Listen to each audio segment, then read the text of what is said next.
Imagine your happy place. Go there. What is it like? How do you feel? And how does it help you cope with life? Now imagine that someone has shut the door and locked it. You can't go there anymore. And that person tells you that your happy place is not good for you, even though they've never been there themselves. This is what I was threatened with growing up. And as petty as it may seem, video games is and was my happy place.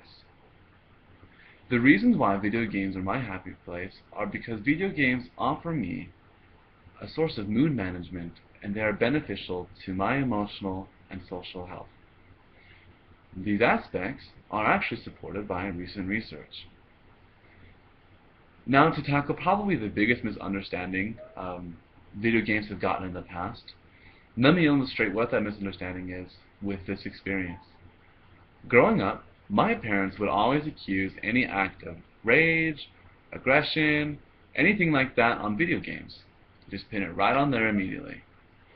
However, I wondered to myself, why did they ever blame things like football or basketball, things that were also aggressive? And I could never make sense of it. Somehow it was always video games.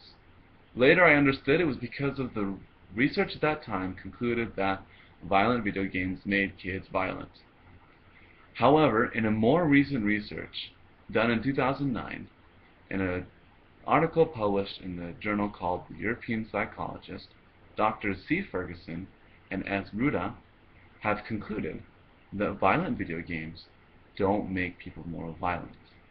As they gave people a frustrating task, they found that the people with a violent video game history actually showed the least amount of frustration and depression from the frustrating task.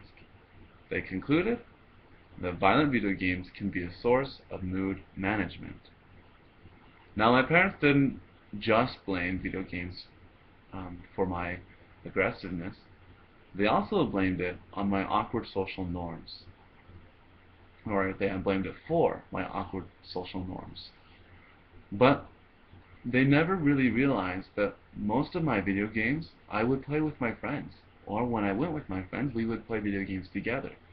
And in these settings, we would work as a team or even against each other and would strategize against or with each other to accomplish our goals.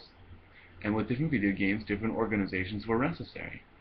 And even as I got older, I would play online and would form these same organizations with people I didn't know, complete strangers.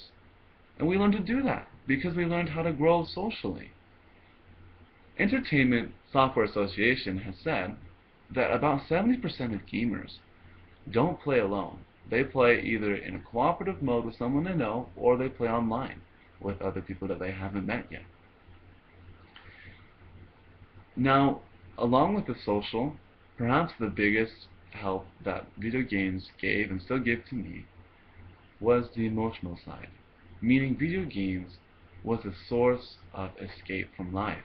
I could go to a whole new world and be captivated or engulfed like a good book or an engaging sport. I would be focused on that and not worry about my stress or whatever else was going on at that time. And in that world, I could even accomplish things. I would fail, but those fails weren't real enough because the game wasn't real enough to really matter. However, they always were somehow real enough that I could feel accomplished from overcoming something difficult, or being happy from overcoming something difficult, which helped teach me to try and to keep trying for things in real life, because we can get there, they're not necessarily given to us. Now, because of this new world, because that this feeling can be so captivating, video games can be addictive.